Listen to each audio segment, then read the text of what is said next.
ఓకేనా? దేవుని మహాకృపను బట్టి దేవునికి కృతజ్ఞత స్తోత్రములు చెల్లిస్తూ ఉన్నాను. మరి నన్ను ప్రేమతో ఆహ్వానించిన స్థానిక పెద్దలు తిమోతి గారికి, మిగిలిన పెద్దలు, పరిశుద్ధులందరికీ కూడా ప్రేమపూర్వకంగా వందనాలు తెలియజేస్తూ ఉన్నాను. మీకు మంచిదండి. మరి దేవుని కృపలో దేవుని యొక్క గ్రంథములో నుండి వాక్య భాగమును ఆలకించుదాము. మరలా మన ప్రియులు చెప్పినట్లుగా నా చిన్న సాక్ష్యం ఏమిటంటే, 10 సంవత్సరాల వయసు ఉన్నప్పుడు రక్షణ తీర్మానం చేశాను. 14 సంవత్సరాల వయసులో బాప్తిజం పొందాను. స్కూల్కి వెళ్ళే ప్రతిసారి కూడా బైబిల్ తీసుకుని వెళ్ళేవాడిని. అప్పుడు కాలేజీకి వెళ్ళేటప్పుడు కూడా విత్ బైబిల్ బుక్స్తో పాటు, లేకుండా నేను వెళ్ళలేదు. అలా వెళ్ళినట్టు, బైబిల్ లేకుండా వెళ్ళినట్టు నాకు గుర్తులేదు. తప్పకుండా బైబిల్ తీసుకుని వెళ్ళేవాడిని. ఎవరో అలా తీసుకొని వెళ్ళమని చెప్పలేదు, కానీ ఎందుకో నా హృదయంలో అలాగ ప్రేరేపణ. స్కూల్లో ఖాళీగా ఉన్నప్పుడు చదివేవాడిని. కాలేజీలో కూడా సమయం దొరికినప్పుడల్లా క్లాస్ రూమ్లో చదువుకునేవాడిని. అలాగా ప్రార్థించడం, బైబిల్ చదవడం అనేది అలా వాడుకైపోయింది. తర్వాత సంవత్సరానికి 2 times బైబిల్ చదివేవాడిని ఆ రోజుల్లో. ప్రస్తుతం ఒక్కసారి మాత్రమే చదువుతూ ఉన్నాను. ఇప్పటికి 44 సంవత్సరాలు వచ్చాయి. దేవుని కృపలో 35 సంవత్సరాలుగా దేవుని బిడ్డగా నడుచుకోవడానికి ప్రభు సహాయం చేశాడు. మంచిదండి. మరి మీతో సహవాసం చేయడానికి ప్రభు కృప చూపాడు. మరి మిగిలిన విషయాలు అన్న ప్రకటన తెలియజేశాడు. ఇక నేను అవన్నీ చెప్పడం లేదు. దేవుని వాక్యాన్ని మనం జ్ఞాపకం చేసుకుందాం. రాగానే అన్నగారు చైర్లో కూర్చోమని ఆహ్వానం పలికారు. కానీ మందిరములో జరిగే కూడికి కూడా ఆరోగ్యంగా ఉన్నంతకాలం, కూర్చోగలిగినంతకాలం కిందే కూర్చుంటానని నిర్ణయించుకున్నానండి, అంతే. అందుకని అలాగా మందిరంలో జరిగే ప్రతి కూడికలో కూడా అలాగ నేను కూర్చుంటూ ఉన్నాను. అంతేగాని మరొకటేం కాదు. దేవుడు అవకాశం ఇచ్చాడు కాబట్టి అలాగా. ఆరోగ్యం ఉన్నంతకాలం. ఆరోగ్యం లేనప్పుడు తప్పదు, కూర్చోగలుగుతాం. కుర్చీలో కూర్చోవచ్చు, దేవుడేం వద్దనలేదు. కుర్చీలో కూర్చోవచ్చు, కానీ ఆరోగ్యంగా ఉన్నప్పుడు మాత్రము చక్కగా అందరం ఇలాగ కూర్చొని, వంగి లేచినప్పుడు మాత్రం చక్కగా కూర్చొని చక్కగా హృదయపూర్వకంగా ఆరాధించడం మాత్రం మంచిది. చాలా మంచిదండి. చాలా పెద్దలు ఉన్నారు ఇక్కడ, వారందరికీ కూడా హృదయపూర్వక వందనాలు. మనము తిమోతి పత్రిక నుండి దేవుని యొక్క వాక్యము ఆలకిస్తున్నాం. అపోస్తుడైన పౌలు తిమోతికి రాసిన మొదటి పత్రిక. ఈ మొదటి పత్రికలో మొదటి అధ్యాయము 1వ అధ్యాయము 1-2 వచనాలు చదువుకుంటున్నాము. మన రక్షకుడైన దేవుని యొక్కయు మన నిరీక్షణ అయిన క్రీస్తు యేసు యొక్కయు ఆజ్ఞ ప్రకారం క్రీస్తు యేసు యొక్క అపోస్తులుడైన పౌలు విశ్వాసమును బట్టి నా నిజ కుమారుడగు తిమోతికి శుభమని చెప్పి రాయునది. తండ్రి అయిన దేవుని నుండి, మన ప్రభు అయిన క్రీస్తు యేసు నుండి కృపయు కనికరమును సమాధానమును నీకు కలుగునుగాక. మరొక మాట అండి, అధ్యాయం 1 వచనం 18. నా కుమారుడవైన తిమోతి, నీవు విశ్వాసమును మంచి మనస్సాక్షియు కలిగిన వాడవై నిన్ను గురించి ముందుగా చెప్పబడిన ప్రవచనముల చొప్పున ఈ మంచి పోరాటం పోరాడవలనని వాటిని బట్టి ఈ ఆజ్ఞను నీకు అప్పగించుచున్నాను. చిన్న ప్రార్థన చేసుకుందాము. మహాపరిశుద్ధుడైన తండ్రి, కృపా కనికరములు కలిగిన గొప్ప దేవ, మీ ప్రియకుమారుడు మా రక్షకుడు మృతుడై మరలా బ్రతికిన క్రీస్తు యేసు నామమును బట్టి మీకు కృతజ్ఞతలు చెల్లిస్తున్నాం. చదవబడిన వాక్యమును మీరు మాకు బోధించండి. పరిశుద్ధాత్మదేవ, మీ ప్రబోధను, మీ హితబోధను అందించి మీ బిడ్డలమైన మమ్మలను బలపరిచి స్థిరపరిచి ఘనపరచబడమని వాక్యమై ఉన్న యేసు క్రీస్తు నామములో ప్రార్థన చేయుచున్నాము పరలోకమందున్న తండ్రి, ఆమేన్. ఈ సమయంలో మీరు చాలా పర్యాయాలు వినుంటారు, కానీ మరొకసారి జ్ఞాపకం చేయబోతున్నాను. ఎందుకంటే తిమోతి అన్న గారు నాకంటే బలవంతులు, నాకంటే యోగ్యులు అన్నమాట. అయితే మీరు చాలా పర్యాయాలు వినుంటారు, మరొకసారి మనం విందాం. ఎందుకంటే పరిశుద్ధ గ్రంథం అనేది 66 పుస్తకాల గ్రంథం. ఈ 66 పుస్తకాలు కలిగిన గ్రంథంలో ఎప్పటికీ మనము అవే చెప్పాలి, అంతే. నేను చెప్పినా మరొకరు చెప్పినా 66 పుస్తకాలలో ఉన్నటువంటి సంగతులే మనం ధ్యానం చేస్తాం. ఇదే విశేషం. అవి ఒక ఇంటర్మీడియట్ బుక్ కాదు, ఇది లేకుంటే డిగ్రీ బుక్ కాదు, లేక ఇంజనీరింగ్ బుక్స్ కాదు, పిహెచ్డి లేక మెడిసిన్ బుక్స్ కాదు ఇవి. ఆ బుక్స్ అయితే చదవడం అయిపోగానే ముగించవచ్చు, అయిపోయింది అనొచ్చు. కానీ ఇది పరిశుద్ధ గ్రంథం, ఇది బైబిలు. నిరంతరం చదివినా ఇంకా క్రొత్తగా, ఇంకా తాజాగా దేవుని మాటలు కాబట్టి ప్రతిరోజు ఉన్నతంగా, ప్రతిరోజు ఆశీర్వాదకరంగా మనకు దొరుకుతూ ఉంటాయి. తప్పకుండా మనము ధ్యానం చేసుకోవాలి, చదవాలి కూడా. ముఖ్యంగా తిమోతి జీవితంలో నుండి కొన్ని పాఠాలు చెప్పాలని ఆశపడుతున్నాను. తిమోతి జీవితం నుండి కొన్ని ముఖ్యమైన పాఠాలు జ్ఞాపకం చేసుకుందామని ఆశపడుతున్నాను. పరిశుద్ధ గ్రంథం అంతటిలో కూడా తిమోతి అనేటువంటి పేరు ఇంచుమించుగా 23 వచనాలలో కనిపిస్తూ ఉంది. అవన్నీ నేను చదివించను, కానీ ఇప్పుడు 23 వచనాలలో తిమోతి పేరు మనకి కనిపిస్తుంది ఇంచుమించుగా పరిశుద్ధ గ్రంథములో. తిమోతి అనంటే దేవునిని ఘనపరచువాడు అని అర్థమండి. తెలుసు కదండి, తిమోతి అంటే దేవునిని ఘనపరచువాడు అని అర్థమండి. దేవుని ఘనపరిచేవాడు.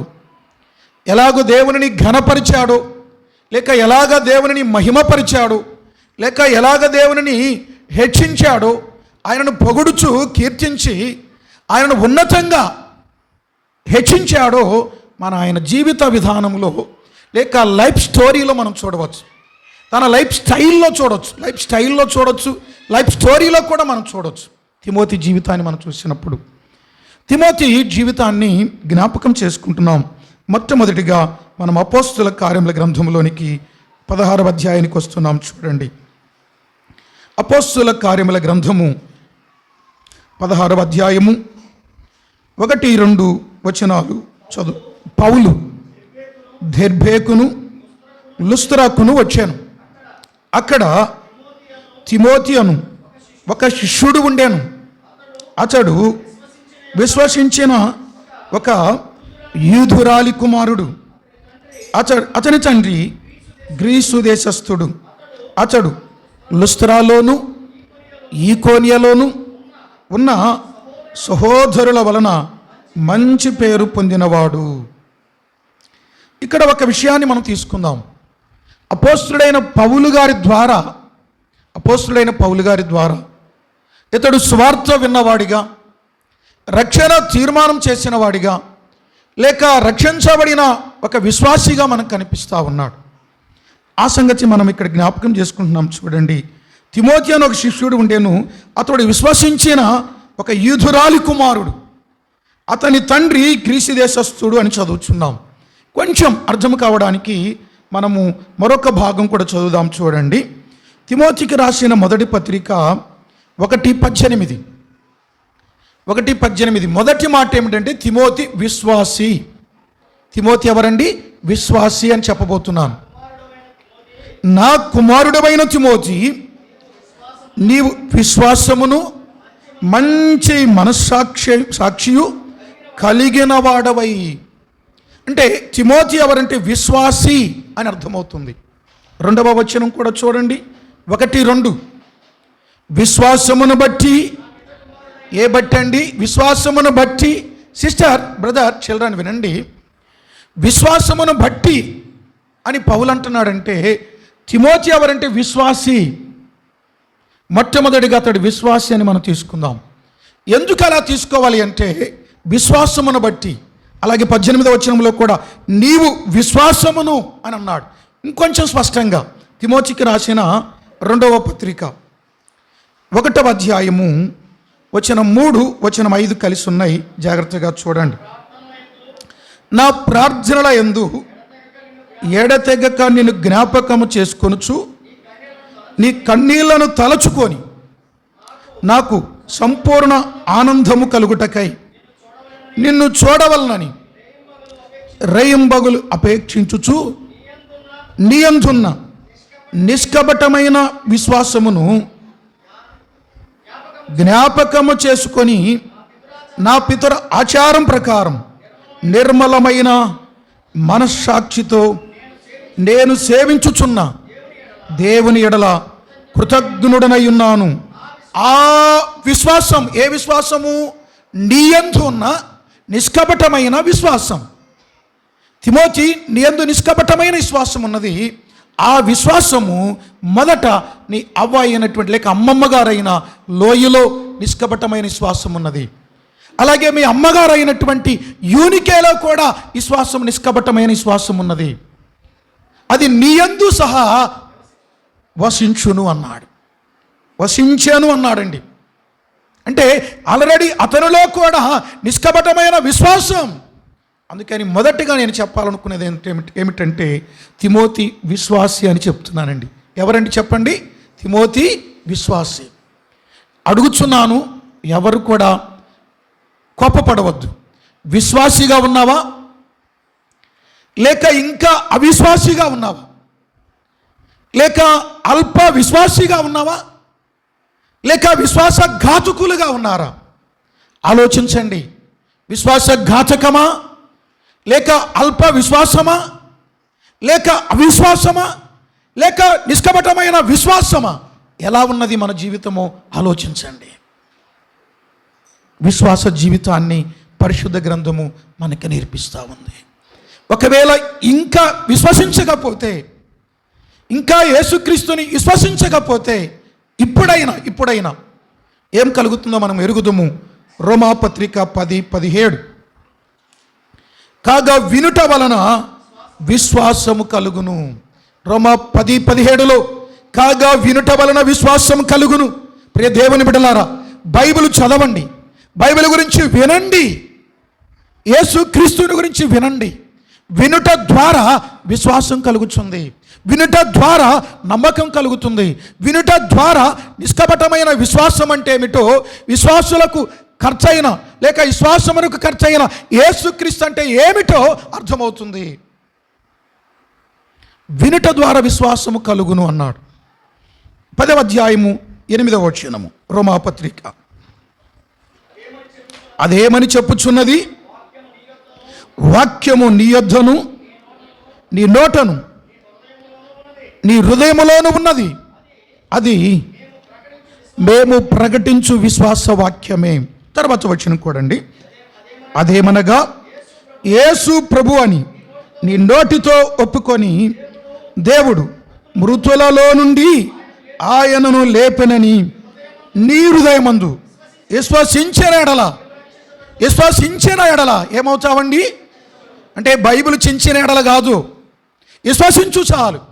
నువ్వు బైబిల్ చించినంత మాత్రాన లేకుంటే ఏదో చేసినంత మాత్రాన నీకు రక్షణ కలదు, కానీ విశ్వసిస్తేనే రక్షణ కలుగుతుంది. తిమోతి ఎవరంటే విశ్వాసి అని మొదటి మాట గుర్తు చేశాం. అల్ప విశ్వాసిగా మనం ఉండకూడదు. నేను జస్ట్ గుర్తు చేస్తున్నాను. పేతురు సముద్రం మీద నడుస్తున్నప్పుడు యేసు వైపు చూస్తే సముద్రం మీద నడిచాడు, గాలిని చూచాడు, మునిగిపోతూ ఉన్నాడు. అప్పుడు రక్షించమని అడిగాడు ప్రభువుని. యేసు ప్రభు అన్నాడు, అల్ప విశ్వాసి, ఎందుకు సందేహపడుచున్నావు లేక ఎందుకు భయపడుచున్నావు? అల్ప విశ్వాసి. ఎవరన్నాడు ఆ మాట? 14వ అధ్యాయం మత్తయిలో ఉంటున్నాయిలండి. అంటే తనతో ఉన్న అపోస్తులను అన్నాడు, తన శిష్యుడైన పేతురుని అన్నాడు. అతన్నే అల్ప విశ్వాసి అంటే నీవెంత నేనంత? ఆలోచించండి. పేతురు కంటే ఏమైనా గొప్పవారమా? అలాగే తన శిష్యుడైన తోమాతో యోహాను సువార్త 21వ అధ్యాయంలో ఉంటుంది మ్యాటర్. 21వ అధ్యాయంలో, మత్తయి 14వ అధ్యాయంలో పేతురు మ్యాటర్. అలాగే యోహాను సువార్త 21వ అధ్యాయంలో యోహాను మ్యాటర్ ఉంటుంది, తోమా మ్యాటర్. ఇక్కడ తోమాను గురించి 21వ అధ్యాయంలో తోమా ఏమన్నాడంటే, నేను ఆయన చేతిలో ఆయన రంధ్రములు వ్రేలి పెట్టి చూస్తేనే నేను ఆయనను చూచినప్పుడే నమ్మగలను అని అంటాడు. అప్పుడు యేసుప్రభు అన్నాడు, వాస్తవానికి యేసుప్రభు వారు చనిపోయి తిరిగి లేచిన తర్వాత ఆదివారం వచ్చాడు. వచ్చినప్పుడు అందరూ ఉన్నారు కానీ తోమా లేడు. మరి కొంతమంది ఎందుకో మరి ఆ యేసుప్రభు చూడండి, ఒక మాట చూడండి, అయితే ఒక మాట చూడండి, 20 అధ్యాయము 20, దయచేసి 20 చూడండి, 24 చదువుకుందాం. 24 అండి, 20 అధ్యాయం చూడండి. యేసు వచ్చినప్పుడు 12 మందిలో ఒకడైన దిదుమ అనబడిన తోమా వారితో లేకపోయిన ఎక్కడ లేడు? 20:24 జాన్. ఎక్కడ లేడు చెప్పండి? వారితో లేడు. ఎందుకు లేడండి? కొంతమంది ఆదివారం ఉండరండి, ఎక్కడికి వెళ్తారో తెలియదు, ఎందుకు వెళ్తారో కూడా తెలియదు. బంధువులు వచ్చిన అడావుడి, స్నేహితుల అడావుడి, ప్రయాణాల అడావుడి, ఫంక్షన్ల అడావుడి, గొప్ప గొప్ప కార్యాల అడావుడి, ఊరకనే కాలమంతా వేస్ట్ చేస్తూ ఉంటారు. తోమా చూడండి, శిష్యుడై ఉండి అపోస్తులుడై ఉండి యేసుక్రీస్తుతో సంచరిస్తున్న వాడై ఉండి అదుగో అందరూ ఉన్నప్పటికి కూడా అతడు లేడు. ఏమయ్యాడో? యేసుప్రభు వచ్చాడు ఆదివారం, అందరున్నారు, అతడు లేడు. ఏం జరిగింది? 25వ వచనం. గనుక తక్కిన శిష్యులు మేము ప్రభువుని చూచితిమని అతనితో చెప్పగా అతడు, నేను ఆయన చేతులలో మేకుల గురుతును చూచి నా వ్రేలు ఆ మేకుల గుర్తులు పెట్టి నా చెయ్యి ఆయన ప్రక్కలో ఉంచితేనే గాని నమ్మనని వారితో చెప్పాను. 8 దినములైన తర్వాత, 8 అంటే మరలా ఆదివారం అండి, మరలా ఆదివారం ఉన్నప్పుడు తోమా వారితో కూడా ఉండెను. ఇప్పుడు వచ్చాడు మరలా తోమా. ఇప్పుడు ఏం జరిగిందో చదవండి. తలుపులు మూయబడి ఉండగా యేసు వచ్చి మధ్యను నిలిచి మీకు సమాధానం కలుగునుగాక నేను. తర్వాత తోమాను చూచి, నీ వ్రేలు ఇటు చాచి నా చేతులు చూడుము, నీ చెయ్యి చాచి నా ప్రక్కలో ఉంచి అవిశ్వాసివి కాక విశ్వాసివై ఉండుము అనేను. ఏమన్నాడండి? ఈ ఒక్క మాట కొరకే చదివాను. శిష్యుడే కదండి, అపోస్తుడే కదండి, యేసుక్రీస్తుని అంబడిస్తున్నాడు కదండి. ఏమన్నాడో చూడండి యేసు ప్రభు, అవిశ్వాసివి కాక విశ్వాసివై ఉండు. ప్రియమైనటువంటి దేవుని బిడ్డ, ఎంతటి గొప్ప విశ్వాసులమైనా విశ్వాసిగా ఉన్నామో లేక అవిశ్వాసిగా ఉన్నామో లేక పేతురు వలె అల్ప విశ్వాసిగా ఉన్నామో ఒక్కసారి పరీక్షించుకోవడం మనకు మంచిది, చాలా మంచిది. తిమోతి ఎవరంటే విశ్వాసి అని చూస్తున్నాం. మనం కూడా విశ్వాసులమే. 2వ మాట చదువుకుందాము. ఈ విశ్వాసమును గురించి పౌలు చాలా శ్రేష్టమైన మాట ఇంకొకటి చెప్పాడు చూడండి. తిమోతికి రాసిన 2వ పత్రిక 4:7 మంచి పోరాటం పోరాడి తిని నా పరుగు కడముట్టించి తిని విశ్వాసమును కాపాడుకుందాం. విశ్వాసివైతే విశ్వాసమును కాపాడుకుందాం.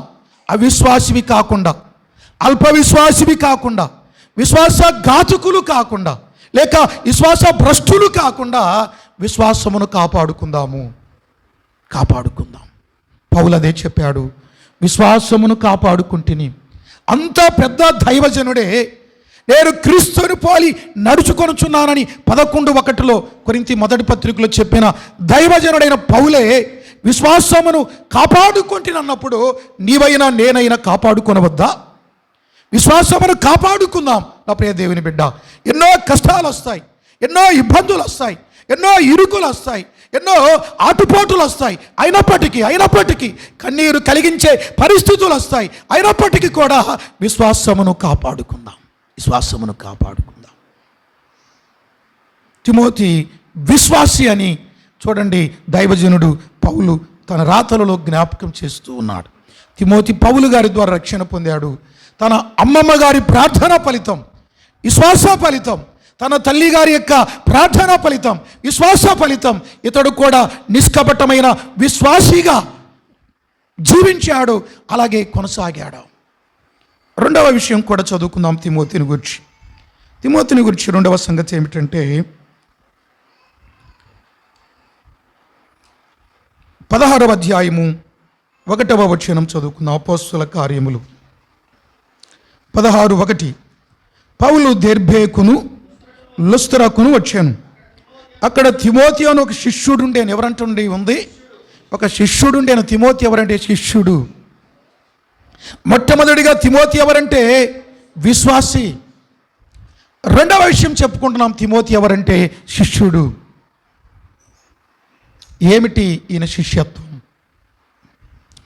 శిష్యుడిగా ఉన్నాడు. పౌలు గారికి శిష్యుడిగా, అలాగే లోక రక్షకుడైన దేవునికి లేక విశ్వాసమున కర్త అయిన దేవునికి శిష్యుడిగా కనబడుతూ ఉన్నాడు. శిష్యత్వం చాలా గొప్పదండి.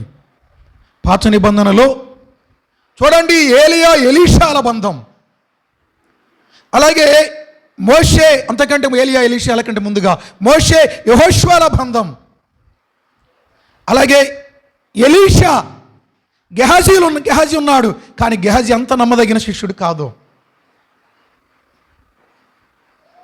ఓ ప్రియ దేవుని బిడ్డలారా, ఇలాగా ఎన్నో సంగతులు చెప్పవచ్చు. ఎజ్రా, నెహెమియాలు, ఎన్నో సంగతులు మనం క్రొత్త నిబంధనలు, పౌలు తిమోతి, పౌలు తీతు, ఇలా కొన్ని సంగతులు జ్ఞాపకం చేసుకోవచ్చు. చాలా సంగతులు. శిష్యుడు అంటే అసలు ఎవరో ఒక 3 వచనాలు చదివిస్తాను. యోహాను రాసిన సువార్త. శిష్యుడంటే ఎవరు? శిశువు వేరు, శిష్యుడు వేరు. అంతే కదండి. శిశువు అంటే ఎవరు? అప్పుడే తల్లి గర్భములో నుండి పుట్టిన శిశువు. అదుగో ఆ తల్లి ఆడిస్తా ఉంది తన బిడ్డను, శిశువుని. పాలు తాగే శిశువు, ఆడబిడ్డ కావచ్చు, మగ సంతానం కావచ్చు. శిశువు వేరు, శిష్యుడు వేరు. యోహాను సువార్త 8:31, అధ్యాయం 8:31. కాబట్టి యేసు తనను నమ్మిన యూదులతో, మీరు నా వాక్యమందు నిలిచిన వారైతే నిజముగా, ట్రూలీ, ఇట్ ఈజ్ ట్రూ, ఇది నిజముగా నాకు శిష్యులై ఉండి సత్యమును గ్రహించెదరు. ఎవరయ్యా సత్యాన్ని గ్రహిస్తారంటే, ఎవరయ్యా సత్యం కొరకై నిలుస్తారంటే, ఎవరయ్యా సత్యం కొరకై సాక్షులవుతారంటే, ఎవరయ్యా సత్యమును ప్రదర్శిస్తారంటే, ఎవరయ్యా సత్యాన్ని ప్రకటిస్తారంటే, ఎవరయ్యా సత్యం కొరకై రోషముగా, పౌరుషంగా ప్రాణానైనా తెగిస్తారంటే ఎవరయ్యా అంటే సత్యాన్ని గ్రహించిన వారే. యేసు క్రీస్తే సత్యమని గ్రహించావా? వాక్యమే సత్యమని గ్రహించావా? సంఘమే సత్యమని గ్రహించావా? అలాగే పరిశుద్ధాత్ముడే సత్యమని గ్రహించావా? అబద్ధం కానిదే సత్యమని గ్రహించావా? ఇవన్నీ బైబిల్లో నుండే. యోహాను సువార్త 14:6, యోహాను సువార్త 17:17, అలాగే యోహాను మొదటి పత్రిక 5:6, అలాగే ఎఫెసీ 4:25, అలాగే తిమోతి మొదటి పత్రిక 3:15. సత్యం, వారు సత్యాన్ని గ్రహిస్తారు అన్నాడు. ప్రియులారా, ఎవరయ్యా శిష్యులంటే, మీరు నా వాక్యమందు నిలిచిన వారైతే నిజముగా నాకు వాక్యమందు నిలిచిన వారు. స్పష్టంగా తేటగా వాక్యమందు నిలిచిన వారండి. చూడండి, మన చేతిలో బైబిల్ ఉంది కదా. ఈ వాక్యమందు నిలిచిన వారు కావాలి. అది ఎందు వాక్యం ఉండేను, వాక్యము పూర్తి చేస్తూ ఉండండి. దేవుడై ఉండేను, వాక్యము దేవుని యొద్ద ఉండేను, వాక్యము దేవుడై ఉండేను. కాబట్టి వాక్యమే దేవుడు. వాక్యాన్ని చదవడానికి ఇష్టమున్నదా? వాక్యాన్ని వినడానికి ఇష్టమున్నదా? వాక్యాన్ని గైకొనడానికి ఇష్టం ఉందా? అలాగైతే ప్రకటన 1:3 నీలో నెరవేరుతుంది, నాలో నెరవేరుతుంది. మనం ధన్యులం, ఆశ్చర్యించబడిన వారం. మనం ఎక్కువగా బైబిల్ చదవడానికి సమయం, వాక్యాన్ని వినడానికి సమయం, క్రమ కూడికలలో వాక్యం వినడానికి, అది బైబిల్ స్టడీ, వాక్యం విందాం. విజ్ఞాపన కూడిక, ప్రార్థన, వాక్యానికి హాజరవుదాం. ఆరాధన కూడిక, రొట్టె విరిచే కూడిక, హాజరవుదాం. ఆయన హెచ్చించడానికి, ఆయన ఘనపరచడానికి, వాక్య హెచ్చరికల ద్వారా ప్రోత్సహించబడడానికి, ప్రేరేపించబడడానికి, బాగు చేయబడడానికి, లేక రోషముగా దేవుని కొరకై నిలుచుటకు వాక్యమందు నిలిచిన వారమై జాగ్రత్త పడదాం. కల్పన కథలు కాదు, లేక కబురులు కాదు, లేక ముచ్చట్లు కాదు, అపవిత్రమైన ముచ్చట్లు కాదు. వాక్యం కావాలి. వాక్యమందు నిలిచిన వారే నా శిష్యులు అన్నాడండి. వాక్యం బ్రతికిస్తుంది. 119వ కీర్తన 50వ చరణ వాక్యం బ్రతికిస్తుంది, బాధలలో నెమ్మదినిస్తుంది. ఇలాగెన్నో. ఒకసారి మరొక మాట, శిష్యుడు అనడానికి ఒకటి వాక్యమందు నిలిచిన వాడే శిష్యుడు. యోహాను సువార్త 13:35, 13వ అధ్యాయము 35వ వచనం. మీరు ఒకని ఎడల ఒకడు ప్రేమ గలవారైన ఎడల దీనిని బట్టి మీరు నా శిష్యులని అందరూ తెలుసుకొందురు అనేను.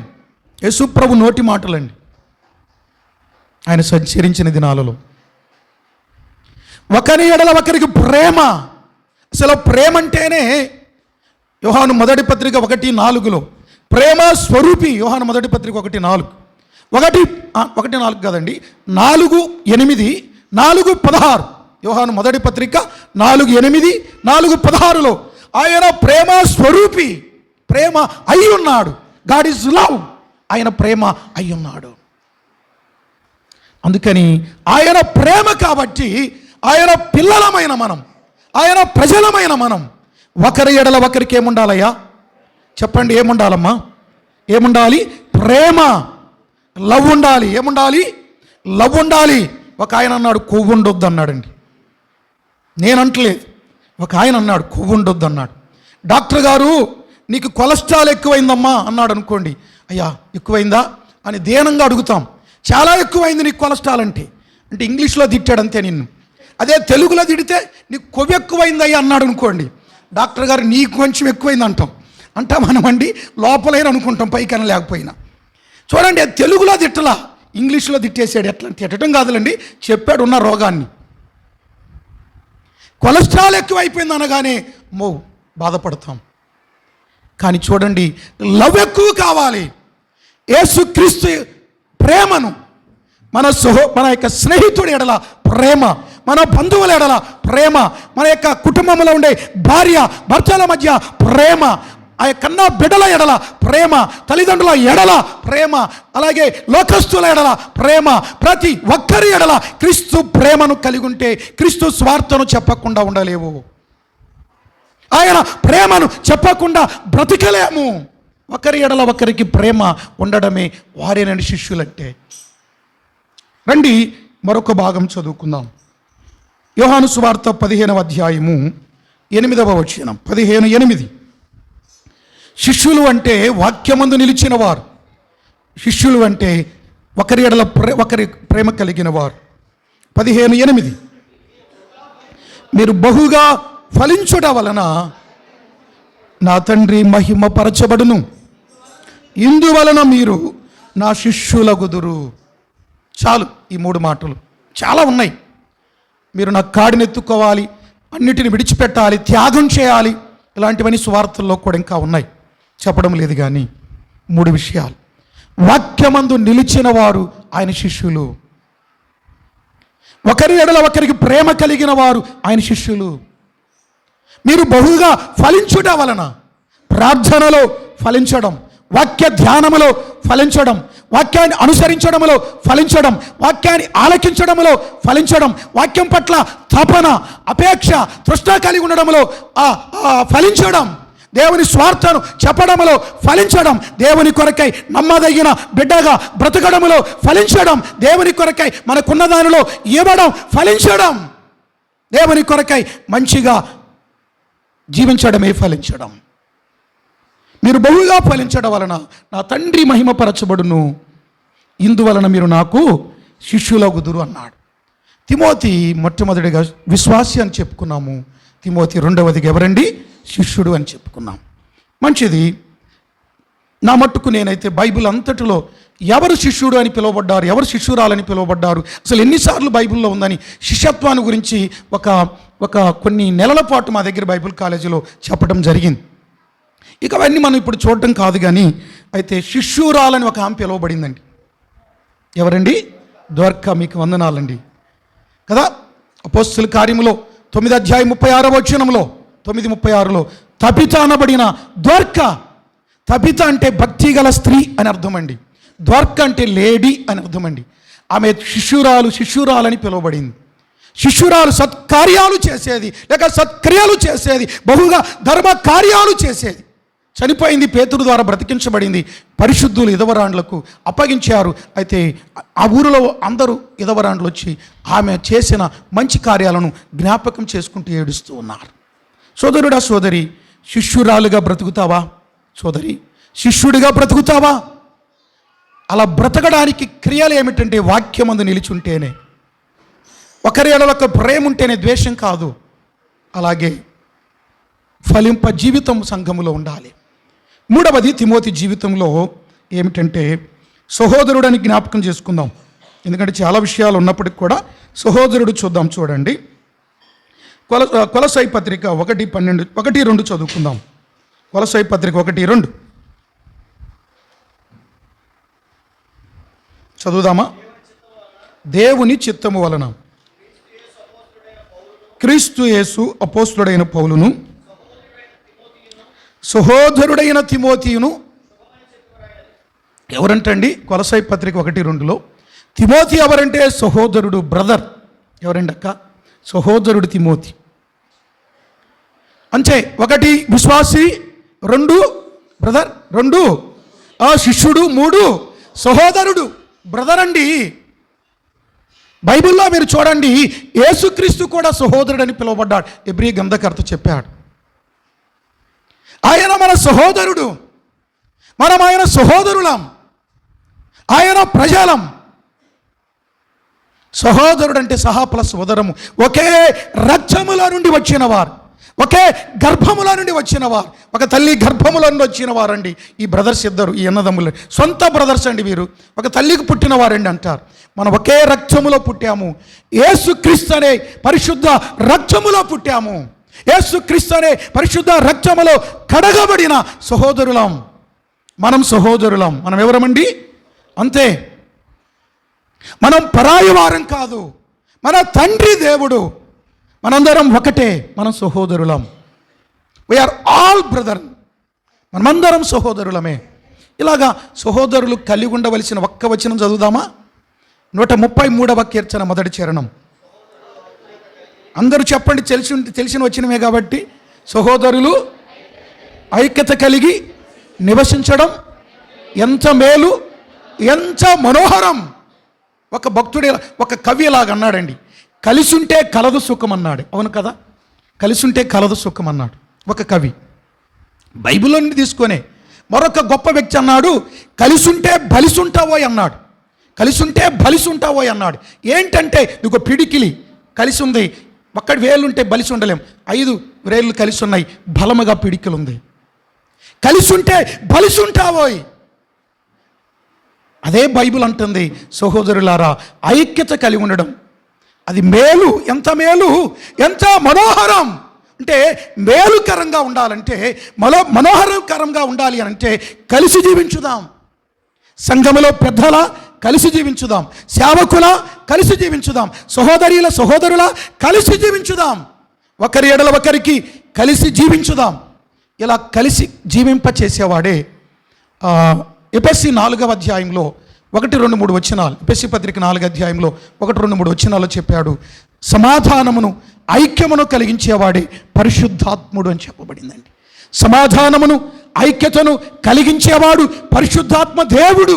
నా ప్రియమైన కాబట్టి మీరు సమాధానం అనే బంధం, ఏ బంధం అండి బ్రదర్? మా బంధం ఇప్పుడుదా బ్రదర్? మన బంధం ఎలాంటిది? బీరకాయ దాని బీరకాయ పీసు లాంటి మన బంధం అంటామా అనమండి? బీరకాయ పీసు లాంటి మన బంధము. కాబట్టి సహోదరులమైన మనం కూడా బీరకాయ పీసు కంటే ఇంకా గొప్పది మన బంధం. ఎందుకంటే బీరకాయ అన్న కనబడకుండా పోతుందేమో కానీ యేసుక్రీస్తు రక్తం కనబడకుండా పోయేది కాదు. యేసుక్రీస్తు యొక్క రక్తములో కడగబడ్డాము మనమందరం కూడా. చదవండి సార్, సమాధానం అనే బంధము చేత ఆత్మ కలిగించు ఐక్యమును కాపాడుకున్నటందు శ్రద్ధ ఉండాలి. ప్రతి ఒక్కరు ప్రేమతో ఒకరికొకడు సహించాలి. ఇక్కడ చూడండి ఎంత బాగా చెప్పాడు. సహించే వ్యక్తులు కావాలి, ప్రేమించే వ్యక్తులు కావాలి, అలాగే ఈ ఐక్యతను కాపాడే వ్యక్తులు కావాలి, ఈ ఐక్యతను ముందుకి నడిపించే నాయకత్వం కావాలండి. అలాంటి వారి నిజమైన సహోదరులు. కడబోర మొగ్గే వరకు, లోకం విడిచే వరకు ఆ సంఘ పెద్ద ఐక్యత కొరకు నిలిచాడండి. ఆ సహోదరుడు కలిసి ఉండడానికి నిలిచాడండి. కలిసి ఉండడానికే, ఐక్యత కలిగి ఉండడానికే పోరాటం చేశాడండి. క్రీస్తు కొరకై సమాధాన బంధం కలిగి బ్రతికాడండి. మంచి సహనం, మంచి ప్రేమ. ఆ సహోదరుడు ఎంత గొప్ప అండి, పరిశుద్ధాత్మకు లోబడ్డాడండి అని మనకి దేవుని యొక్క సన్నిధిలో గొప్ప మెప్పు కావాలండి. కాపాడుదాం ఐక్యతను. సహోదరుల గురించి మనం వింటున్నాం. అలాగే నాలుగో విషయం చూడండి, తిమోతిని గురించి 4వ సంగతి మనం ఏం చెప్పుకుంటున్నామంటే, కొరింథీయులకు రాసిన మొదటి పత్రిక 4వ అధ్యాయము 16-17 వచనాలు చదువుకుందాము. కొరింథీయులకు రాసిన మొదటి పత్రిక 4వ అధ్యాయము క్రీస్తును 15-16-17 కూడా చదువుతారు. క్రీస్తునందు మీకు ఉపదేశకులు 10,000 మంది ఉన్నను తండ్రులు అనేకులు లేరు. క్రీస్తు యేసునందు స్వార్థ ద్వారా నేను మిమ్మను కంటిని. స్వార్థ ద్వారా కన్నాడు. ఒక్క విషయం ఆగుదాం. ఒక్కరినైనా స్వార్థ చెప్పి కన్నావా? ఒక్కరినైనా? బ్రదర్, మేము సిస్టర్స్ కదా, మేము కూడా కనాలనబాకండి. అసలు మామూలుగా అది ఆ యొక్క మత్తయి సువార్త వంశావళిలో, లూకా సువార్త వంశావళిలో ఎవరు కన్నారని ఉంటుందండి? మీరు చెప్పండి ఒకసారి. అబ్రహాము ఇసాకును కనను, ఇసాకు యాకోబును కనను. అంటే పురుషులే కన్నట్టుగా రాయబడింది అక్కడ. కానీ వాస్తవానికి అబ్రహాముకి ఇసాకు పుట్టలేదు. ఎవరు తండ్రి అతడే, కానీ జన్మనిచ్చిన ఆ 10 నెలలు మోసిన తల్లి ఎవరంటే శారా. కానీ తండ్రిని చెప్పడం జరిగింది అక్కడ. కాబట్టి పురుషులారా, స్వార్థ ద్వారా కుమారులను కుమార్తెలను కనండి. అలాగే సహోదరి, ఒక అబ్బాయినో అమ్మాయికో జన్మనిచ్చుతున్నావు మంచిదే, కానీ శారీరకంగా వారికి తల్లివో తండ్రివో అవుతున్నావు కానయ్యా. కానీ ఆధ్యాత్మికంగా ఒక్క అబ్బాయినైనా ఒక్క అమ్మాయినైనా క్రీస్తు కొరకై స్వార్థ చెప్పి కన్నావా? ఒకరినైనా క్రీస్తు కొరకై స్వార్థ ద్వారా కన్నావా, కొన్నావా? ఆలోచన చేయండి, చాలు ఆలోచన చేయండి. స్టూడెంట్ టైంలో స్వార్థ చెప్పండి. కాలేజీ టైంలో స్వార్థ చెప్పండి. వ్యాపారమా, అక్కడ కూడా స్వార్థ చెప్పండి. వ్యవసాయమా, అక్కడ కూడా స్వార్థ చెప్పండి. ఉద్యోగమా, అక్కడ కూడా చెప్పండి. ప్రయాణమా, అక్కడైనా చెప్పండి. ఎందుకంటే వారు నశించడం దేవునికి ఇష్టము లేదు. చదువుదాం 17వ వచనం. ఇందు నిమిత్తం ప్రభువునందు నాకు ప్రియుడను నమ్మకమైన నా కుమారుడకు తిమోతిని మీ యొద్దకు పంపి ఉన్నాను. ఏ కుమారుడంట? నమ్మకమైన కుమారుడు. ఎంత స్ట్రాంగ్గా ఉందండి ఈ మాట. నమ్మకమైన నా కుమారుడు తిమోతి. ఒకే ఒక మాట గుర్తుపెట్టుకో సోదరి, నమ్మకమైన కుమారుడు కావాలి. నమ్మకమైన కుమార్తెలు కావాలి మనకు కూడా. స్థానిక సంఘములో బాధ్యత కలిగినటువంటి వారిలో కూడా నమ్మకమైన వారు కావాలి. నమ్మకమైన వారికి దీవెనలు మెండుగా కలుగును. నమ్మకమైన వారికి జీవ కిరీటం ఉన్నది. నమ్మకమైన వారు వర్ధిల్లుచూ ఉంటారు అని పరిశుద్ధ గ్రంథములో, సామెతల్లోను, ప్రకటనలోను రాయబడి ఉన్నది. సోదరుడా, సోదరి, గమనించండి.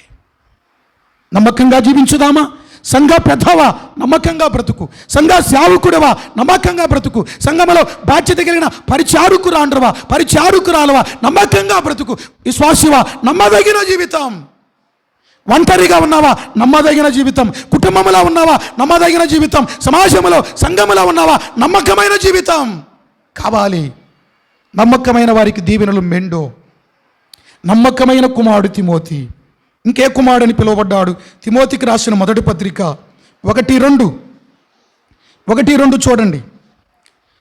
విశ్వాసమును బట్టి నా నిజమైన కుమారుడగు తిమోతి. నిజమైన కుమారుడు. హీజ్ ట్రూలీ, అతడు నిజమైన వాడు. సోదరుడా, సోదరి, నిజమైన కుమారులుగా, నమ్మకమైన కుమారుడిగా తిమోతి కనిపిస్తున్నాడు. తిమోతికి రాసిన 2వ పత్రిక చూడండి, 1వ అధ్యాయము 1వ వచనం చదువుకుందాం. క్రీస్తు యేసునందున్న జీవమును గుర్చిన వాగ్దానమును బట్టి దేవుని చిత్తము వలన క్రీస్తు యేసు అపోస్తుడైన పౌలు ప్రియకుమారుడగు తిమోతికి, my dear son, my dear son, ప్రియ కుమారుడైన తిమోతి, నమ్మకమైన కుమారుడు, చెప్పండి, నిజమైన కుమారుడు, ప్రియ కుమారుడు ఎవరండి? తిమోతి. మరి మనం ఎవరి ఎలాంటి కుమారులం? సంఘములో ఆ సృష్టికర్తకి, లేక ఆధ్యాత్మికంగా వాక్యం చెప్పిన ఆ పెద్దలకు, స్వార్థ దేవునిలో నడిపించిన ఆ నాయకులకు మనం ఎలాంటి కుమారులం? నమ్మకమైన వారిమేనా? సంఘ కూడికలకి నమ్మకంగా ఉంటున్నావా? ప్రియమైన వారిగా ఉంటున్నామా? నిజమైన వ్యక్తులమా లేక అబద్ధమా? ఆలోచన చేయండి. మన దేవుడు నిజమైన దేవుడండి. ఈ నిజమన్నందుకు ఒక మాట గుర్తుకొస్తుంది నాకు. నతాన్యేలు గురించి యేసుప్రభు ఏమన్నాడు గుర్తుందండి? యోహాను సువార్తలో 1 అధ్యాయము 40, 41, 42 వచ్చిన 1 అధ్యాయంలో దాదాపుగా చూడండి ఒక మాట కావాలంటే. యోహాను సువార్త 1 అధ్యాయము 47వ వచనం, 47వ వచనం.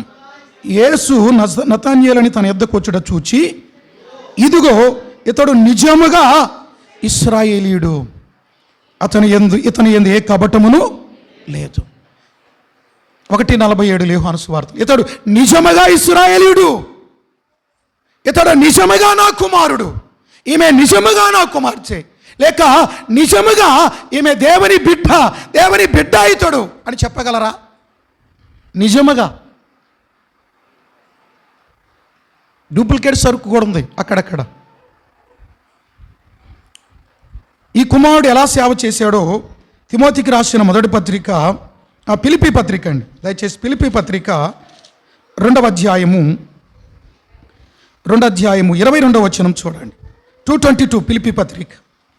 అతని యోగ్యత మీరు ఎరుగుదురు, తండ్రికి కుమారుడు ఎలాగూ సేవ చేశాను అలాగే అతడు నాతో కూడా స్వార్థ వ్యాపకము నిమిత్తమై సేవ చేశాను.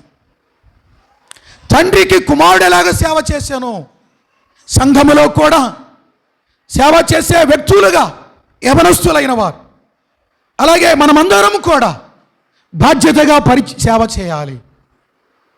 తిమోతి విశ్వాసి మాత్రమే కాదు, తిమోతి శిష్యుడు మాత్రమే కాదు, సహోదరుడు మాత్రమే కాదు, కుమారుడు.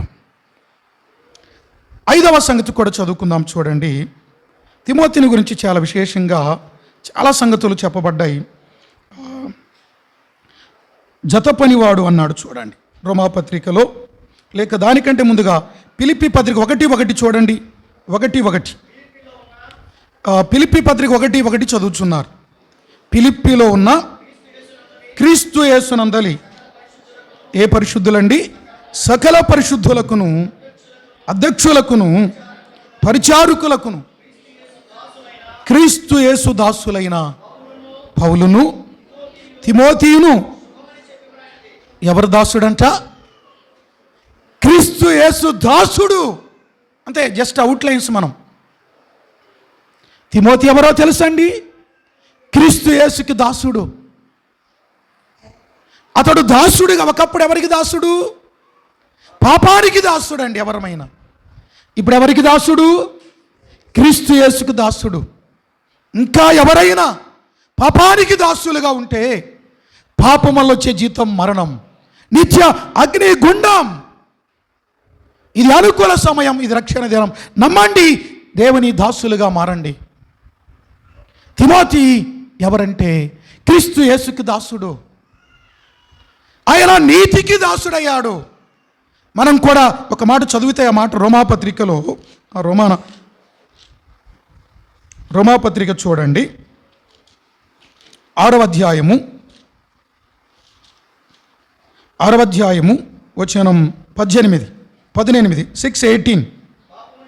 పాపము నుండి విమోచింపబడి నీతికి దాసులైతిరి, ఇందుకు దేవునికి స్తోత్రం. 6:18లో మనం పాపము నుండి విమోచించబడ్డాము. దేనికి దాసులమయ్యామండి? నీతికి దాసులం. పౌలు తిమోతిని గురించి అంటున్నాడు, రాస్తూ అంటున్నాడు, తిమోతి యేసుక్రీస్తు దాసుడు. ఎవరి దాసుడండి? మనం కూడా ఎవరి దాసులం? ఆయన దాసులమే. తిమోతి పరిచారకుడు అని చదువుతున్నాం. మరలా చూడండి, దెస్సలోనికకు రాసిన మొదటి పత్రిక 3వ అధ్యాయము. దెస్సలోనికి రాసిన మొదటి పత్రిక 3వ అధ్యాయానికి రండి. 4 వచనాలు కలిసి ఉన్నాయి. 1 నుండి 4 వచనాలలో మధ్యలో నుండి చదువుతారా? మన సహోదరుడను క్రీస్తు సువార్త విషయంలో దేవుని పరిచారకుడనైన తిమోతిని పంపితిమి. దెస్సలోనికి రాసిన మొదటి పత్రిక 3వ అధ్యాయము 1 నుండి 4 వచనాలండి. ఎవరంటండి? దేవుని పరిచారకుడైన తిమోతి. ఎవరి పరిచారకుడు? చెప్పండి చెప్పండి, ఎవరి పరిచారకుడు? ఒక్క మాట అడుగుతున్నాను. మరి మనం ఎవరి పరిచారకులం? మనం పరిచారకులమేనా? అసలు పరిచర్య ధర్మం చేస్తున్నామా? పరిచర్య చేయడానికి ఇష్టపడుచున్నామా? ఒక చిన్న ఉదాహరణ ఏమిటంటే, నేను స్టూడెంట్గా ఉన్న దినాలవి, ఆ దినాలలో కాలేజ్ స్టూడెంట్స్ మధ్య పనిచేసేవాడిని. అక్కడ కాలేజీకి నేను ప్రతి ఆదివారం సాయంత్రం వెళ్ళి ఆ యొక్క ఇంజనీరింగ్ స్టూడెంట్స్ మధ్య పరిచర్య చేసేవాడిని. ఆ స్టూడెంట్స్ దగ్గరికి వెళ్ళే సమయంలో ఎవరొకరిని నాతో పాటు మరొక సహోదరుడును సేవకుని తీసుకుని వెళ్ళేవాడిని. ఆ రోజు నాకంటే వయస్సులో పెద్దవాడు, 10-12 సంవత్సరాలు పెద్దవాడు, మంచి సాక్ష్యం కలిగిన దైవజనుడిని నాతో పాటు తీసుకుని వెళ్ళాను. వెళ్ళగానే ఆ దైవజనుడు నాతో పాటు సంతోషంగా వచ్చాడు. అక్కడ రూమ్కి లాక్ చేసి ఉంది. పిల్లలందరూ క్లాస్ రూమ్లో ఉన్నారు. వారు హాస్టల్ రూమ్కి లాక్ చేసి ఉంది. అయితే బయట ఒక బక్కెన అంటే బకెట్ ఉంది. అక్కడ దగ్గరలో బోరింగ్ కూడా ఉంది. ఆయన వెంటనే నాతో వచ్చినటువంటి ఆ దైవజనుడు, ఆ పెద్దవాడు ఏమన్నాడు తెలుసా? ఇదిగో బకెట, బక్కెన ఇదిగో, అదుగో బోరింగ్. ఏమన్నాడు చెప్పండి? ఇదిగో బక్కెన, అదుగో బోరింగ్ అంటూ అంటూ చిన్నలారా పెద్దలకు లోబడి ఉండండి అని చెప్పి ఇదిగో బకెట, అదుగో బోరింగ్ అన్నాడండి. చిన్నలారా పెద్దలకి లోబడండి, ఇదిగో బకెట్, అదుగో బోరింగ్ అన్నాడు. ఈయన వాక్యం కోడ్ చేశాడు. సహజంగా ఆయన తీసుకొచ్చింది ఎవరండి? నేనే. కాబట్టి మరి ఎంత పెద్దవారైనా మీరు, నేను చిన్నవాడినైనా నాకు పరిచయం చేస్తున్నారు. మీరు ఎందుకని? మీరు నన్ను గౌరవార్థంగా పిలిచారు. మీ దగ్గరికి నేను చిన్నవాడిగా వచ్చినా కూడా, పెద్దవారైనప్పుడు కూడా నా పట్ల మీ గౌరవ మర్యాదలు తప్పకుండా ఉంటాయి. అది దేవుడిచ్చినటువంటి ప్రేమ బంధం. అయితే నేను ఆయన పట్ల చూపించాలి. నేను తీసుకెళ్ళాను కాబట్టి. కానీ ఆయన ఒక వాక్యం కోడ్ చేసి అంటున్నాడు, ఇదిగో బకెట, అదుగో బోరింగు, చిన్నలారా పెద్దలకు లోబడండి అన్నాడు. అట్లాగైతే ఈయనకు వాక్యం ద్వారా ఆన్సర్ ఇద్దాం అనుకున్నాను. నేను ఏమనుకున్నానంటే, మంచి సన్నిహితుడు అంటే జోకుగా నాతో అలాగన్నాడు. వెంటనే నేనన్నాను, పెద్దవాడై ఉండుగోరువాడు పరిచారకుడై ఉండాలి అన్నాను. పెద్దవాడై ఉండుగోరువాడు పరిచారకుడై ఉండాలి. అది మత్తయి సువార్తలో ఉంటుంది 20వ అధ్యాయంలో 18-19 వచనాలలో. పెద్దవాడై ఉండుగోరువాడు పరిచారకుడై ఉండాలని చెప్పి ఒక మాట చదవండి అయితే బాగుంటుందేమో. మత్తయి సువార్త 20వ అధ్యాయము 26-27 వచనాలు అనుకుంటా. దయచేసి క్షమించండి. ఎస్ అండి, 26-27 వచనాలు చదువుదామా? మీలో అలాగుండకూడదు. ఎవడు గొప్పవాడై ఉండుగోరునో వాడు మీ పరిచారకుడై ఉండవలెను.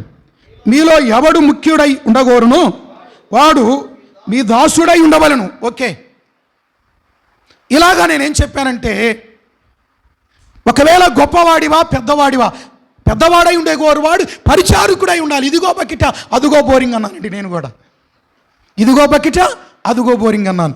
అమ్మో నువ్వు మామూలుడివి కాదన్నాడు అని చెప్పి బకెట్ తీసుకొని పరిగెత్తపోతూ ఉన్నాడు. ఆగండి అని చెప్పి, ఆయనకంటే చాలా లావుగా ఉంటాడు మనిషి, పొట్టిగా ఉంటాడు. ఆయనకంటే నేను చిన్నవాడిని, సన్నగా ఉన్నాను.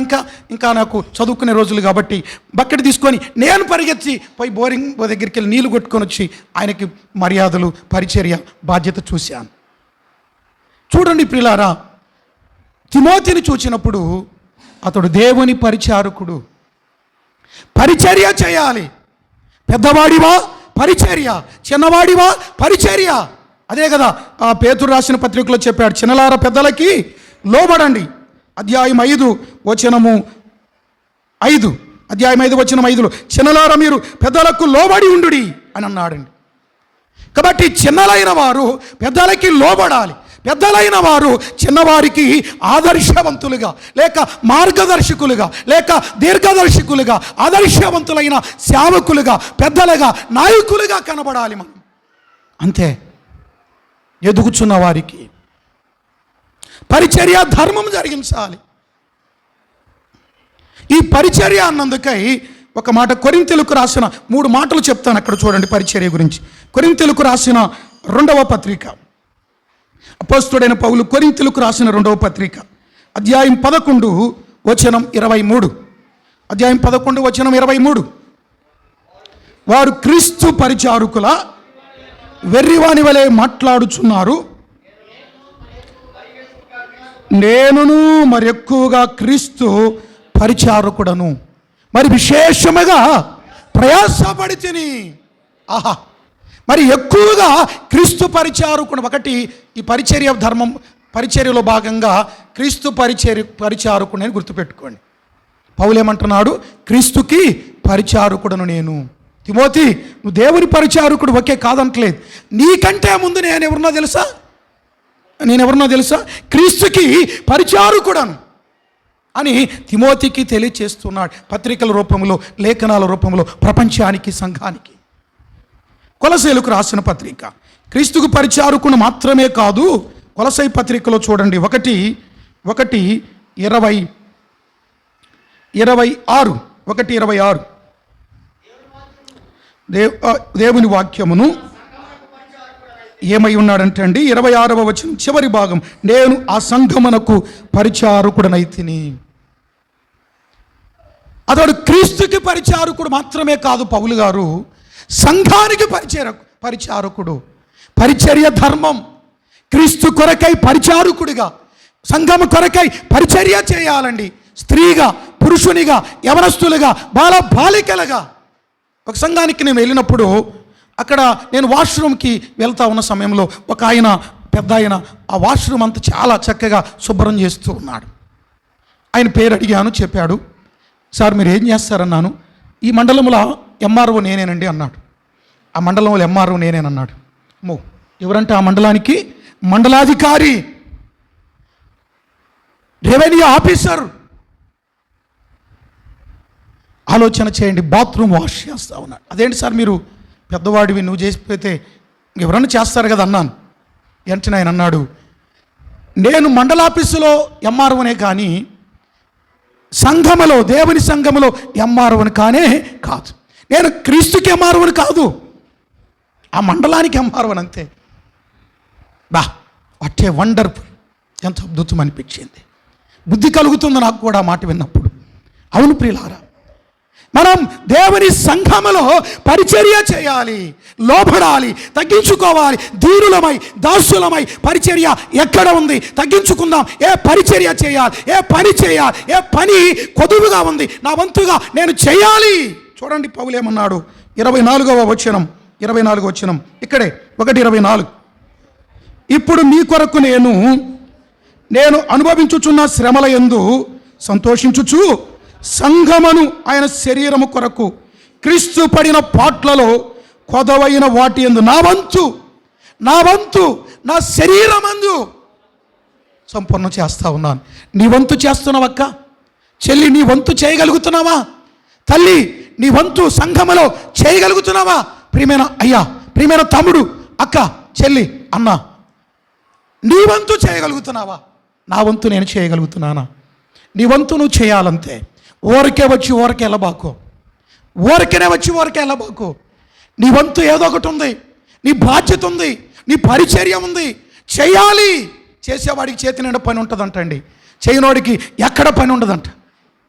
చేయనోడికి ఎక్కడ పని ఉండదు, చేసేవాడికి ఎక్కడైనా పని ఉంటుంది. నేను మిషనరీగా వేరే దేశానికి వెళ్ళాలనే తపన నాకు చదువుకునే రోజులు. అయినా అప్పుడప్పుడు కొన్ని దేశాలకి, కొన్ని రాష్ట్రాలకి, నార్త్ ఇండియా అలాగే ఇతర దేశాలకు కూడా వెళ్ళొచ్చాను. దాని గురించి నేను చెప్పడానికి అంతగా ఇప్పుడు సమయం కాదు. కానీ పరిచర్య నిమిత్తం. కానీ ఉన్న స్థలాలలో అక్కడికి వెళ్ళి పరిపూర్ణంగా ఉండలేకపోతున్నాను. ఉన్న స్థలములోనే ఎక్కడైతే సంఘము లేదు, ఎక్కడైతే స్వార్థ ప్రకటించబట్టలేదు, అక్కడ స్వార్థ ప్రకటించాలి. అక్కడ ఆ స్వార్థ పరిచర్య చేయాలి, సంఘ పరిచర్య చేయాలి, క్రీస్తు పరిచర్య చేయాలని ప్రారంభిస్తే దాదాపుగా సంఘాలు 15-16 పరిచర్యలు ఏర్పడుతూ వచ్చాయి. మరొకటి 17 కూడా స్టార్ట్ అవబోతూ ఉంది. స్వార్థ ప్రకటించబడుతూ ఉంది. దేవుని బిడ్డలారా చూడండి, పరిచర్య ధర్మం జరుగుతూ ఉంది. క్రీస్తు పరిచర్య, సంఘ పరిచర్య. నా వంతు నేను, నీ వంతు నీవు. ఎందుకు సోమరిగా ఉంటావు? ఎందుకు ఏదో పట్లట్లుగా ఉంటావు? నీ సొంత కార్యాలు చూసుకుంటున్నావు, కానీ దేవుని కార్యాలు చేయడానికి ఇష్టపడలేకపోతున్నావు, మనసు పెట్టలేకపోతున్నావు. రెస్పాన్సిబిలిటీ, రెస్పెక్ట్ నీకు లేకుండా పోతా ఉంది అని దేవుడు హెచ్చరిస్తూ ఉన్నాడు మనందరినీ కూడా. ఆలోచించండి చాలు. బాధ్యత లేదా? ప్రభు పని చేయడానికి, సంఘ పరిచర్య చేయడానికి ఆలోచన లేదా? క్రీస్తు పరిచర్య చేయడానికి లేదా? అక్కడే ఏమన్నాడు? 23వ వచనం, కొలస్సయి 1:23, పునాది మీద కట్టబడిన వారై స్థిరముగా ఉండి విన్నట్టు ఆకాశం క్రింద ఉన్న సమస్త సృష్టికి ప్రకటింపబడినట్టు స్వార్థ వలన కలిగిన నిరీక్షణ నుండి తొలగిపోక విశ్వాసమందు నిలిచి ఉండిన ఎడల ఇది మీకు కలుగును. ఇక్కడ చూడండి, పౌలను నేను ఆ స్వార్థకు పరిచారకుడనైతిని. క్రీస్తుకు పరిచారకుడను, సంఘానికి పరిచారకుడను, స్వార్థకు పరిచారకుడను. తిమోతి, దేవుని పరిచారకుడవే. నేను క్రీస్తుని పోలి నడుచుకుంటున్నాను, నువ్వు నన్ను పోలి నడుచుకుంటున్నావు. నేను కూడా క్రీస్తు పరిచారకుడను, సంఘ పరిచారకుడను, అలాగే స్వార్థ పరిచారకుడను. మరి ఎక్కువగా ప్రయాసపడితిని. సంఘాల కొరకై చింతించుచున్న పేతురును చూస్తున్నాం, పౌలు గారిని చూస్తున్నాం, అలాగే తిమోతిని చూస్తున్నాం, ఎంతోమంది భక్తులను చూస్తున్నాం. ఓ ప్రియ దేవుని బిడ్డ, లేదానికి చింత సంఘ క్షేమం కొరకై, సంఘ క్షమాభివృద్ధి కొరకై, సంఘ అభివృద్ధి కొరకై, సంఘం యొక్క ఆశీర్వాదం కొరకై, కుటుంబాలు రక్షణ పొందాలని, గ్రామాలు రక్షణ పొందాలని, స్వార్థ ఏర్పాటు చేయబడాలని, సంఘాలు ఏర్పరచబడాలని లేదా ఈ భారము, ఈ ప్రయాస. కొరింథీయులకు రాసిన పత్రికలు అన్నాడు చూడండి, మొదటి పత్రికలో 15వ అధ్యాయము 28వ వచనం. కొరింథీయులకు రాసిన మొదటి పత్రిక 15:58 కాగా నా ప్రియ సహోదరులారా, మీ ప్రయాసము ప్రభువునందు వ్యర్థము కాదని ఎరిగి. ప్రభువునందు వ్యర్థము కాదు. దేవుని కొరకై ఖర్చు పడ్డావా, లేక కష్టపడ్డావా, పరిచర్య చేసావా, ప్రయాసపడ్డావా, పాటుపడ్డావా, పరిగెత్తావా, నిలబడ్డావా, నిలిచావా, దేవుని కొరకై రాత్రంతా జాగారం చేసావా, ఏమి వ్యర్థం కాదండి, వ్యర్థం కాదండి. అక్క, చెల్లి, తల్లి, అన్న, అయ్యా, తమ్ముడు, వ్యర్థం కాదు నీ కష్టం. ప్రభువునందు పడిన ప్రయాస వ్యర్థం కాదని ఎరిగి స్థిరులను కదలని వారును ప్రభు కార్యాభివృద్ధి యందు ఎప్పటికీ ఆసక్తి, ఆసక్తి ఉండాలి. మరొకటి, తిమోతి జత పనివాడు. చదువుకుందామా? రోమాపత్రిక 16:21. రోమాపత్రిక 16:21. 16:21 చదువుతున్నారు. నా జత పనివాడగు తిమోతి. ఓకే అండి, చాలండి. 3వ వచనం చూడండి, అక్కడే 16:3 కూడా.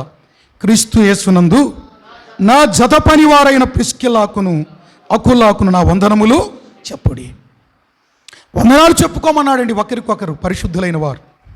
ఒకరికొకరు హల్లెలూయా కాదు చెప్పుకోవాల్సింది, లేక ఒకరికొకరు కనబడగానే ఆమేన్ బ్రదర్ అంటున్నారు ఒకరేందో, మరొకరు అంటున్నారు కనబడగానే హల్లెలూయా బ్రదర్ అంటున్నారు. మనం హల్లెలూయా కాదు చెప్పుకోవాల్సింది, కనబడగానే ఒకరికొకరు వందనాలు చెప్పుకుందాం. హల్లెలూయా పాటలు పాడుతున్నాం. హల్లెలూయా అనేది చెప్పడానికి సమయం, సందర్భం, పరిస్థితులు ఉన్నాయి. స్తుతి చెల్లించడం హల్లెలూయానే. ప్రతిరోజు స్తుతి చెల్లించవచ్చు, ప్రతి క్షణం కూడా. కానీ ఒకరికొకరు కనబడ్డప్పుడు పరిశుద్ధులు వందనాలు చెప్పుకోవాలి. కొంతమంది మరణాత అంటున్నారు, త్వరగా వస్తాడని. అది కాదు, ముందు వందనాలు చెప్పు. ముందు ప్రాథమిక ధర్మానికి రా, అక్కడికి వెళ్దాం తర్వాత. జత పనివాడు ఎవరంటే అపోస్తుడైన పౌలు అంటున్నాడు తిమోతిని, నా జత పనివాడువయ్యా. వాస్తవానికి 16 సంవత్సరాల వయసులో ఇంచుమించుగా ఆ యవన కాలంలో తిమోతి రక్షణ పొందాడు, విశ్వాసి అయ్యాడు. కానీ ఇప్పుడు అంటున్నాడు 30 సంవత్సరాల వయసు వచ్చిన సమయంలో నా జత పనివాడవయ్యా. అంటే దాదాపుగా తిమోతికి అప్పటికి ఇంచుమించుగా 30 దాకా వచ్చాయి. అంటే వెంటనే జత పనివాడు అనలేదండి, నా జత పనివాడవయ్యా అంటూ కొరింథీయులకు రాసిన మొదటి పత్రికలో రెండవ పత్రిక అనుకుంటా, రెండవ పత్రిక ఒక విషయం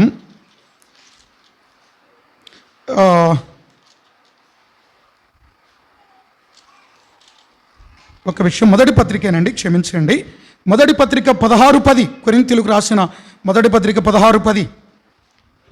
తిమోతి వచ్చిన ఎడల అతడు మీ యొద్ద నిర్భయుడై ఉండునట్లు చూచుకొనుడి, నా వలనే అతడు ప్రభు పని నా జత పని వాడని ఎందుకు చెప్తున్నానంటే అతడు నా వలే ప్రభు పని చేయించున్నాడు. అంతే.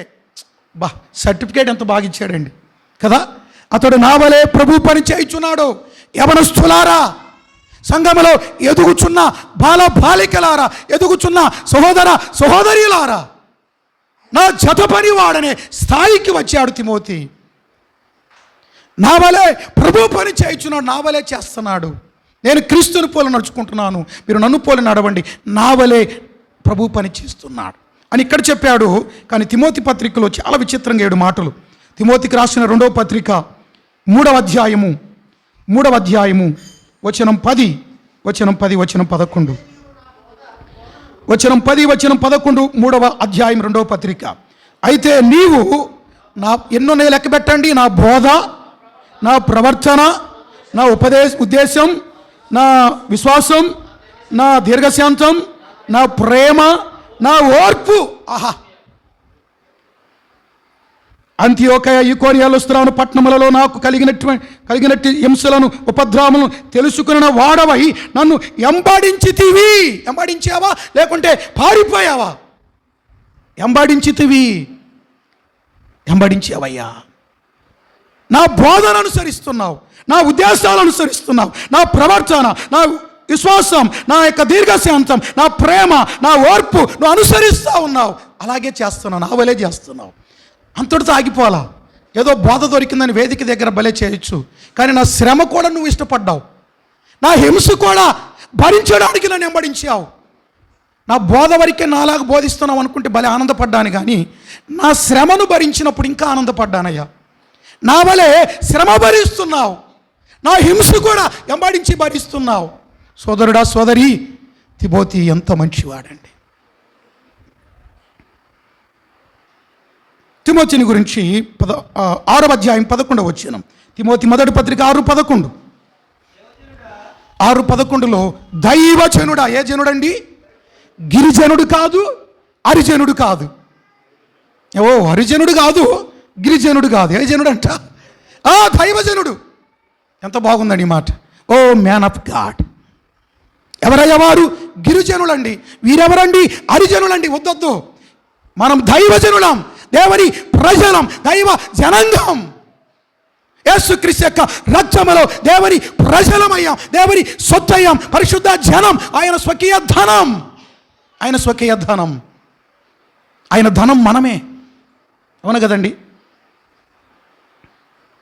దైవజనుడా అన్నాడు. అంటే ఇప్పటికి 30 సంవత్సరాలు వచ్చాయి తిమోతికి. ఆయన మంచి ఇంచుమించుగా 68-67 సంవత్సరాలలో ఉన్నాడు పౌలు గారు.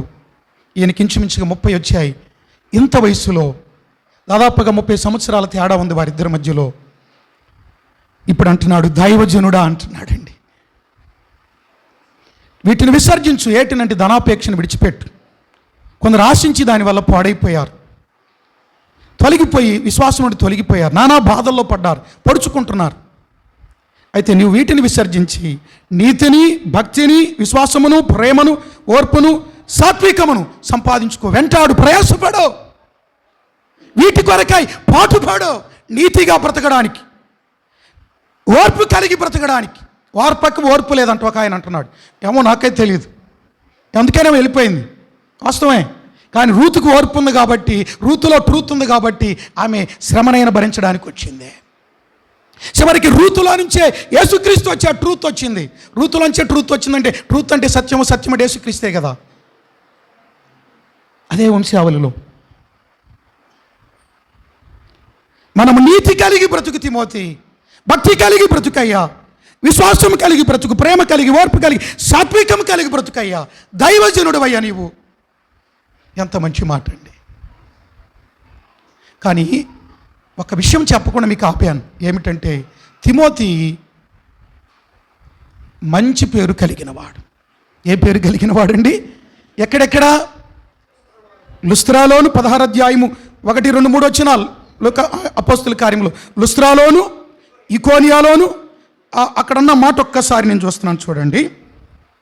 అతడు లుస్త్రాలోను, ఇకోనియాలోను ఉన్న సహోదరుల వలన మంచి పేరు పొందినవాడు. 2వ వచనంలో 16:2లో లుస్త్రా అంటే సొంత ఊరు, ఇకోనియా అంటే పక్క ఊరు. మంచి పేరు పొందినవాడు. మంచి పేరు కావాలి. బ్రదర్ నీ పేరేమిటి? శ్యాంశాలిం రాజు. పేరు బాగుందిలే, తీరు బాగుందా అని అడిగారు అనుకోండి. నీ పేరు బాగానే ఉంది, తీరు బాగుందా? చాలామంది పేరు గొప్ప, ఆ ఊరు గొప్ప, పేరు గొప్ప, ఊరు దెబ్బ. ఎందుకండి ఈ పనులన్నీ? ఆ పేరు బాగుండొచ్చు, తీరు ఉండాలి కదా. ఎరుక పట్టణం చూస్తే ఆ పేరుకి సువాసన బాగానే ఉంది, కానీ అక్కడ అదుగో ఆ పట్టణంలో ఉన్న నీళ్ళు ఎలా ఉన్నాయి అంటండి? చేదుగా ఉన్నాయి. అక్కడ భయంకరమైన పాపిష్టి జీవితం ఉన్నది. దేవునికి వ్యతిరేకంగా జీవిస్తున్న జీవితం ఉన్నది. బాగుపడాలి సోదరుడా, సోదరి. పేరు గొప్ప, ఊరి దెబ్బలాగుండొద్దు. పేరుకు తగినట్లుగా మనం బ్రతకాలండి. మంచి పేరు కలిగిన వాడు తిమోతి. స్థానిక గ్రామములో, స్థానిక సంఘములో, కుటుంబములో, సంఘములో, సమాజములో, చుట్టుపక్కల ఎక్కడికి వెళ్ళినా తిమోతి అనేటువంటి వ్యక్తి లేక ఈ సహోదరుడు, ఈ సహోదరి మంచి పేరు కలిగి, మంచి సాక్ష్యం కలిగి ఉన్నారండి. సాక్ష్యం కావాలండి, గుడ్ టెస్టిమోనీ కావాలండి, మంచి సాక్ష్యం కావాలండి, మంచి పేరు కావాలి బ్రదర్. ఆ మంచివాడండి ఆ బాబు. బైబిల్ చదువుకుంటారు, ప్రార్థన చేస్తాడు, సంఘ కూడికలు విడిచిపెట్టరు, చక్కగా భక్తిగా, భయముగా, పరిశుద్ధంగా దేవుని కొరకే జీవిస్తున్నారండి. సాక్ష్యం, వాట్ ఏ వండర్ఫుల్ టెస్టిమనీ. ఎంత అద్భుతమైన సాక్ష్యం. అదే తిమోతిని గురించి 4వ అధ్యాయంలో 2వ పత్రికలో 3వ అధ్యాయంలో 3వ అధ్యాయం 14-15 వచనాలు ఏం చెప్పారో చూడండి.